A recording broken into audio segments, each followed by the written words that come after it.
بسم اللہ الرحمن الرحیم۔ ناظرین، کبھی آپ نے سوچا ہے کہ اللہ نے مٹی جیسی حقیر چیز سے انسان جیسی بہترین مخلوق کیوں بنائی؟ وہ پھولوں کی پتیوں سے بھی تو بنا سکتا تھا۔ اللہ کی بنائی ہوئی ہر چیز میں حکمت ہوتی ہے، اور میرے خیال میں اس میں موجود بہت ساری حکمتوں میں سے ایک یہ بھی ہے کہ انسان سمجھ جائے کہ اللہ جس کو چاہتا ہے عزت کے بہترین مرتبے عطا کر دیتا ہے۔ السلام علیکم خواتین و حضرات، آج کی اس ویڈیو میں انشاءاللہ آپ لوگوں کو رزق میں برکت اور ترقی کے حوالے سے ایک بہت ہی پیارا اور خاص قرآنی عمل بتانے جا رہا ہوں، جس کو پڑھنے سے آپ کے گھر میں انشاءاللہ رزق ہی رزق آنا شروع ہو جائے گا۔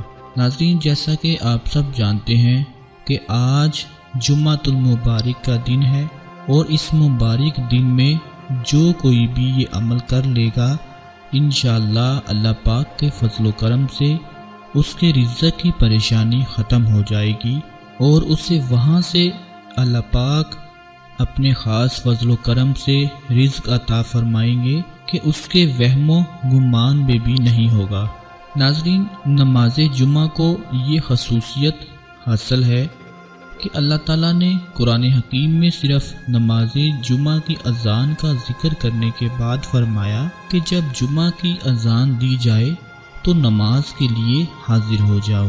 ارشاد فرمایا، اے ایمان والو، جب جمعہ کے دن جمعہ کی نماز کے لیے اذان دی جائے تو فوراً اللہ کے ذکر یعنی خطبہ و نماز کی طرف تیزی سے چل پڑو، اور خرید و فروخت یعنی کاروبار چھوڑ دو، یہ تمہارے حق میں بہتر ہے اگر تم علم رکھتے ہو۔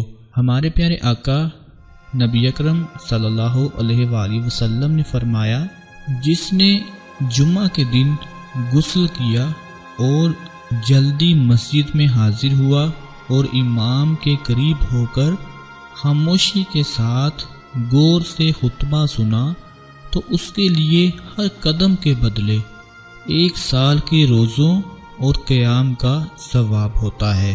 قرآن مجید میں اللہ تعالیٰ کی وہ آخری کتاب ہے جسے دین کے معاملے میں انسانیت کی ہدایت کے لیے پیارے آقا حضرت محمد مصطفیٰ صلی اللہ علیہ وآلہ وسلم پر نازل کیا گیا۔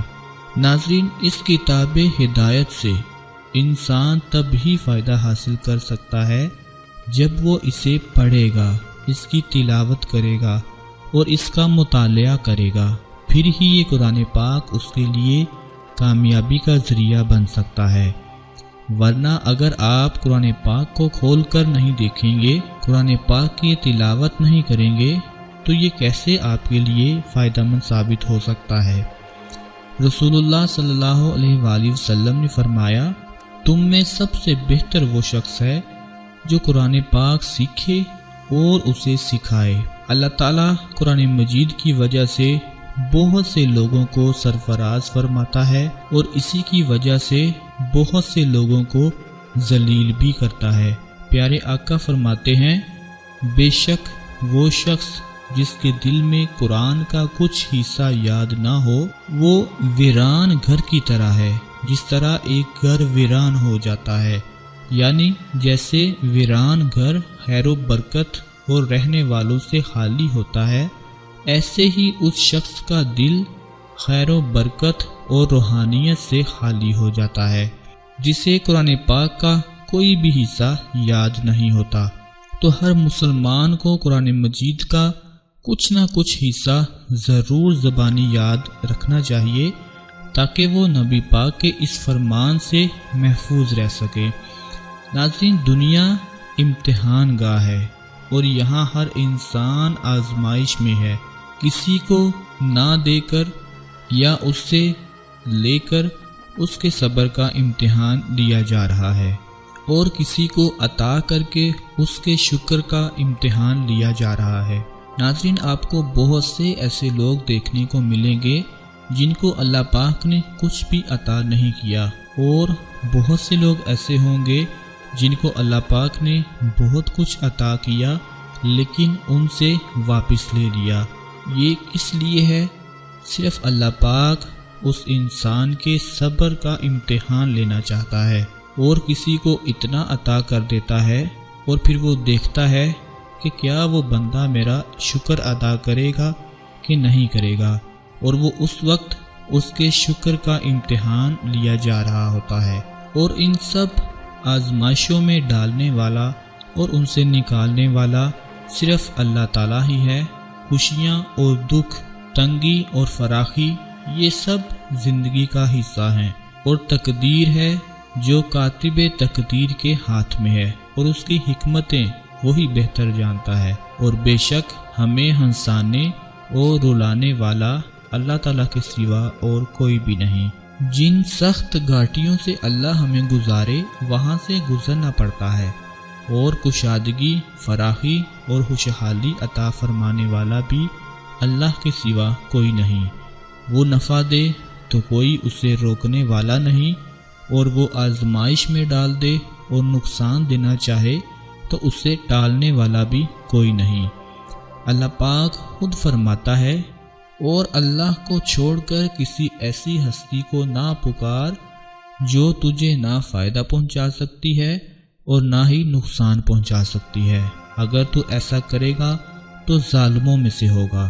اگر اللہ تجھے کسی مصیبت میں ڈال دے تو خود اس کے سوا کوئی نہیں جو اس مصیبت کو ٹال دے، اور اگر وہ تیرے حق میں کسی بھلائی کا ارادہ کرے تو اس کے فضل کو پھیرنے والا بھی کوئی نہیں۔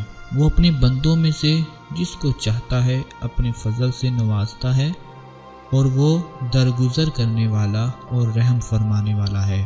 ناظرین، اللہ تعالیٰ حکومت کر رہا ہے، کوئی اس کے فیصلوں پر نظر ثانی کرنے والا نہیں ہے۔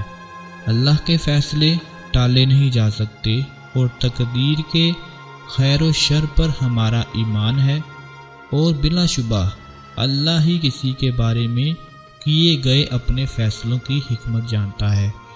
ہو سکتا ہے کہ ایک مومن کو دی گئی رزق کی تنگی ہی اس کے لیے بہتر ہو، اور کشادگی میں اس کے بھٹک جانے کا زیادہ امکان ہو۔ بہرحال رزق کی تنگی ایک بڑی آزمائش ہے، اور جس پر یہ آزمائش ہو وہ اس سے نکلنا چاہتا ہے۔ یاد رکھیے کہ رزق کی فراخی میں بھی بڑی آزمائش ہے، کیونکہ دوسروں کے بارے میں جواب دہی زیادہ مشکل ہے، کیونکہ آپ کے مال میں بہت سے دوسرے لوگوں کا حق ہوتا ہے جو اگر آپ ادا نہ کریں تو اللہ کے ہاں بڑی سخت جواب دہی ہے۔ اس لیے اللہ تعالیٰ سے رزق کی فراخی طلب کرتے وقت یہ بھی ذہن میں رہے، جیسا کہ اللہ پاک فرماتا ہے، کیا یہ لوگ دیکھتے نہیں کہ اللہ ہی رزق کشادہ کرتا ہے جس کا چاہتا ہے، اور اللہ ہی رزق تنگ کرتا ہے جس کا چاہتا ہے۔ یقیناً اس میں بہت سی نشانیاں ہیں ان لوگوں کے لیے جو ایمان لاتے ہیں۔ بس رشتہ داروں کو اس کا حق دو، اور مسکینوں مسافر کو بھی اس کا حق دو۔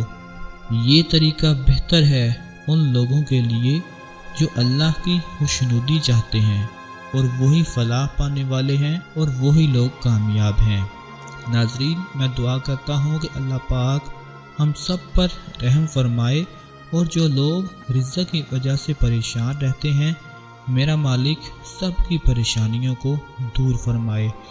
آج اپنے پیارے دوستوں کو، بھائیوں کو اور بہنوں کو جمعۃ المبارک کے حوالے سے رزق میں اضافہ کے لیے، اور جن لوگوں کے پاس بالکل بھی وسائل نہیں ہیں ان کے لیے آج کی یہ ویڈیو بہت زیادہ فائدہ مند ثابت ہونے والی ہے۔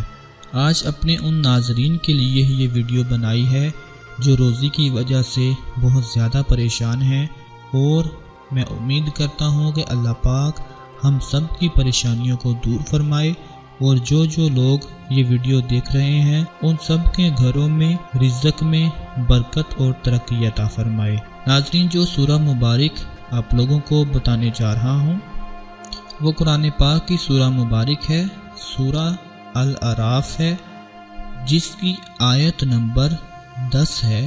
سورہ الاعراف آیت نمبر 10 جس کو آپ نے جمعہ کے دن 150 مرتبہ پڑھنا ہے، 150 مرتبہ سورہ الاعراف جس کی آیت نمبر 10 ہے، اس کو 150 مرتبہ آپ نے تلاوت کرنا ہے۔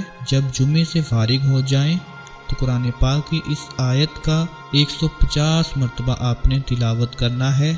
اس کے بعد دونوں ہاتھ اٹھا کر اللہ پاک سے اپنے رزق کے لیے دعا کرنی ہے، اور یاد رکھیں اول و آخر درود پاک لازمی پڑھنا ہے۔ انشاءاللہ اس آیت کی برکت سے ہی آپ کے گھر میں رزق آنا شروع ہو جائے گا۔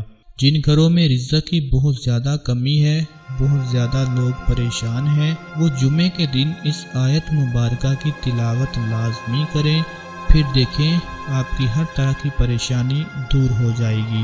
اور میں امید کرتا ہوں کہ آج کی ہماری یہ بتائی ہوئی ویڈیو جو آپ کو عمل بتایا ہے بے حد پسند آئے گا۔